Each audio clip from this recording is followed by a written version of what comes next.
Vitality is our ability to have spiritual, emotional, mental, and physical bliss. Some call it paradise. We call it a game. Hey all my Crimsonites, and welcome to the Crimson Cure channel, where we embrace our femininity, increase our womanly value, and celebrate our brothers. So join me on our feminine journey to learn, heal, and grow.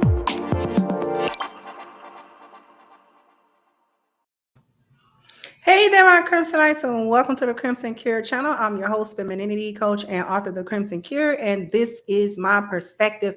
So what we're talking about today is Black women not having any shame. I'm going to show a clip that actually went viral because this woman engages in sexual activity with a man and that man's biological mother. You heard that correctly. I'm gonna play the clip that went viral. There is language in this clip that is sexually explicit.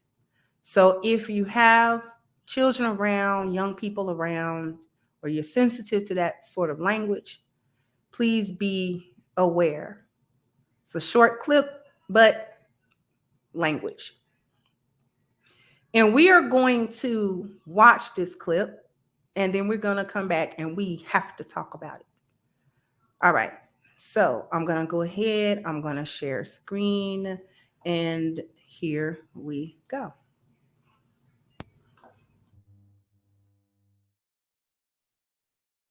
What's the freakiest thing you ever did in your life? The guy and his mom. What? His stepmom. No, his like birth mother, and she's like, yeah. How was that? It was great. Once he looked at her and told her, "Yo, come do what you do best," it was downhill from there. Wait, he told his mom, "Come do what you do best," and come do what you do best. She started sucking his dick, and then at one point they looked at me, and he was like, "Come suck this dick," and I was like, "Why obliged?" Sucked his dick too. We just sucked his dick too. We both sucked his dick Together.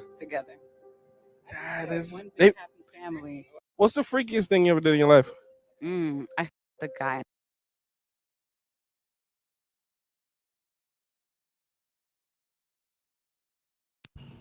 Okay.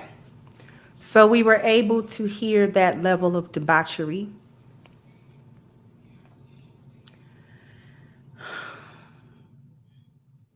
Where do we start? Before we get to the shamelessness of that, I want to talk about the fact that if it had been in the reverse and a man had said that he had sexual relations with a woman and her biological father, there would be an uproar. An uproar. The guy that engaged with her would have been castigated as a weirdo and a predator and somebody to take advantage of her. We're talking about a grown woman.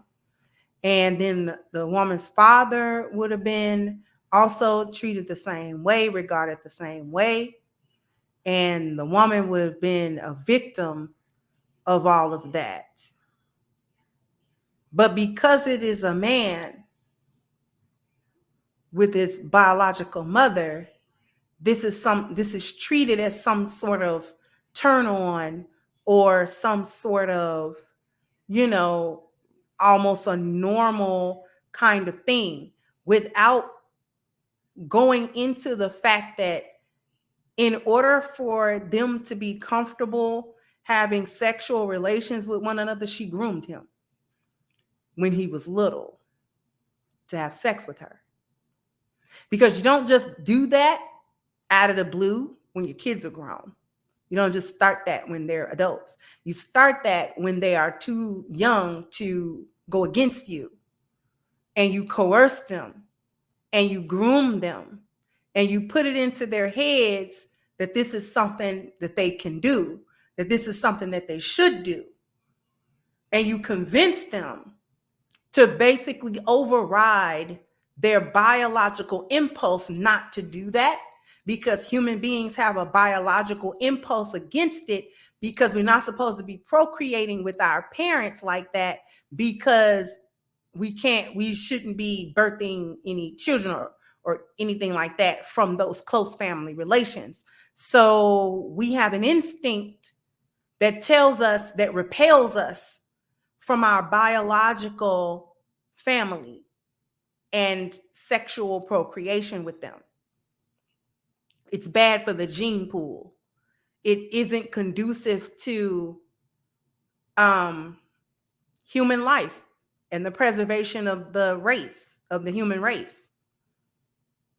So we have biological indicators, like we have that biological block and psychological block against doing something like that, especially if we raised with our parents, brothers and sisters.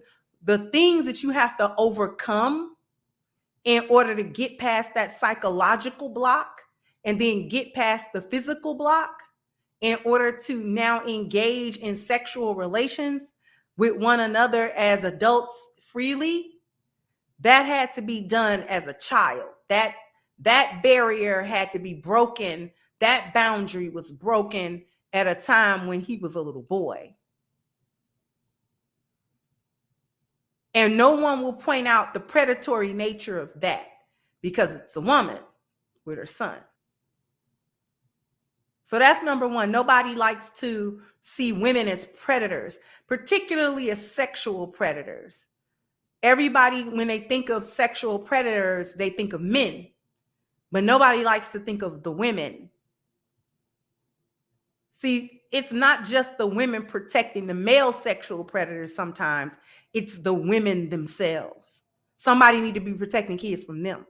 She's the weird aunt that wants the little girl or the little boy on her lap. That's her. Women just go about it differently. But we have the most access to children all the time. So if there's a female predator, she's going to go unchecked, most likely. Nobody's going to suspect her.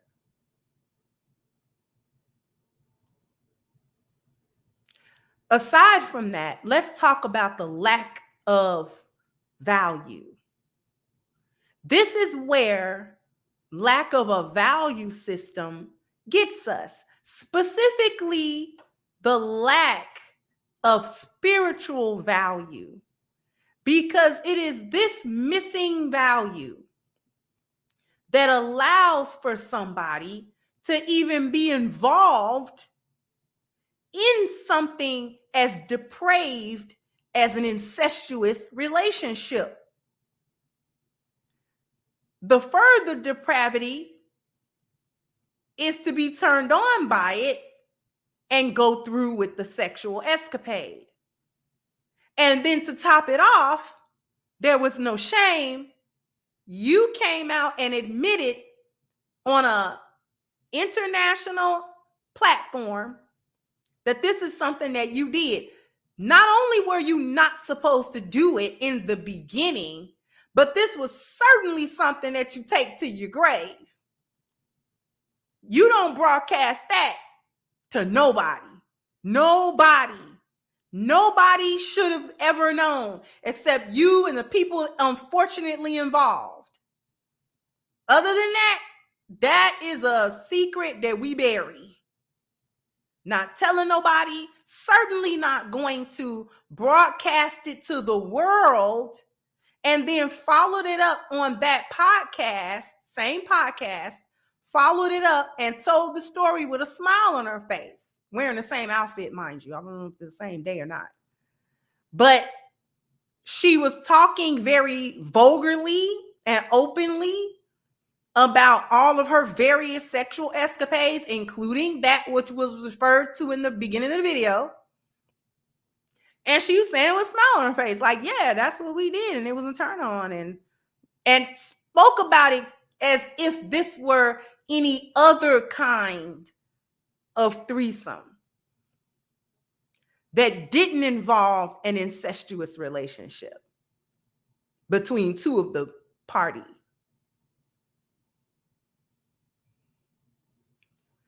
the lack of spiritual value and regard allowed this woman to have the level of inhibition to go ahead with it and find pleasure in it and be like, oh, okay, this was actually pretty cool. Now, she claimed in the little podcast that I watched of her that she ended up not talking to that guy no more. Too late. You already involved yourself with that.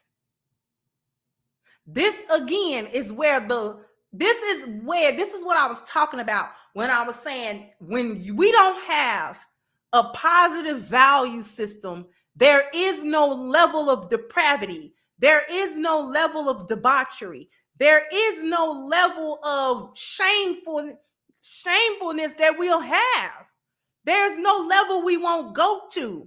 This is what happens when you aren't accountable to anything higher than yourself and your desires.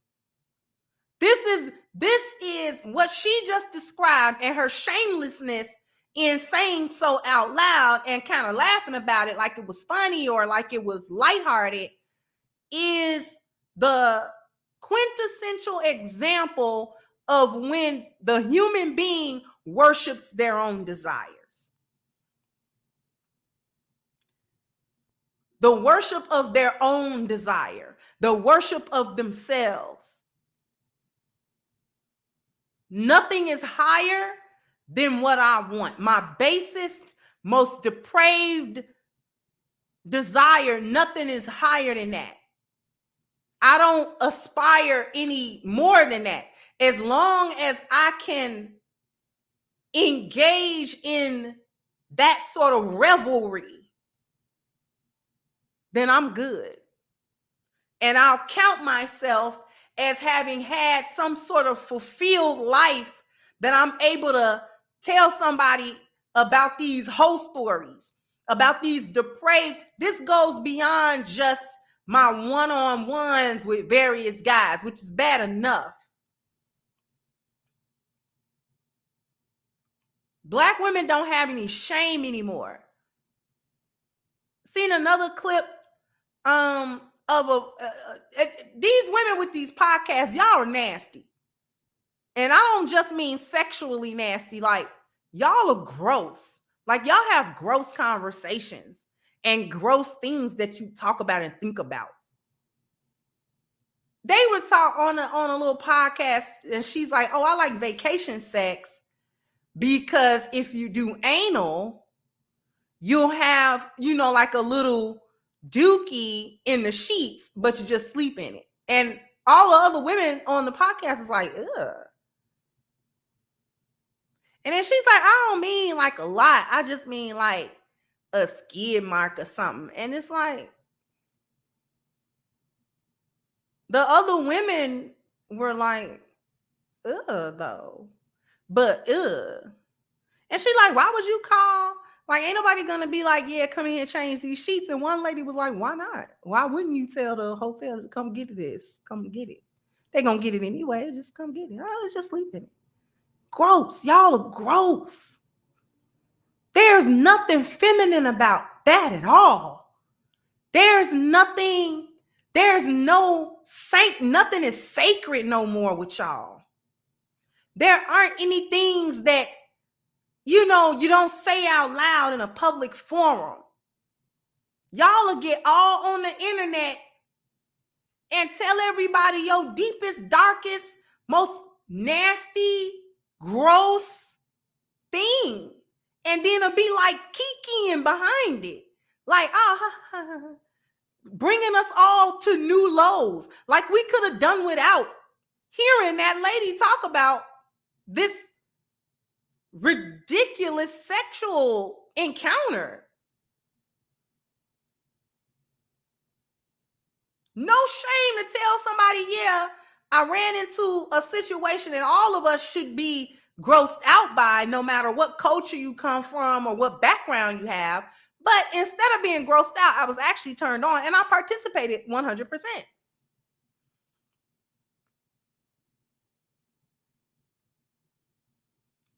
There isn't anything that we won't now do. There's nothing you won't say. There's no action you won't engage in. And now you won't even do so privately. You do it publicly for the world to see. So the cancer can spread. So that the depravity and the debauchery can spread. The rebellion against natural law can spread. The lie that is the lost value system can spread, because you got to be at the bottom of the spiritual barrel and totem pole to not only engage, but tell everybody. And kikied about it. On the little podcast when they had her like speaking more in depth about it, she was still like, huh, yeah.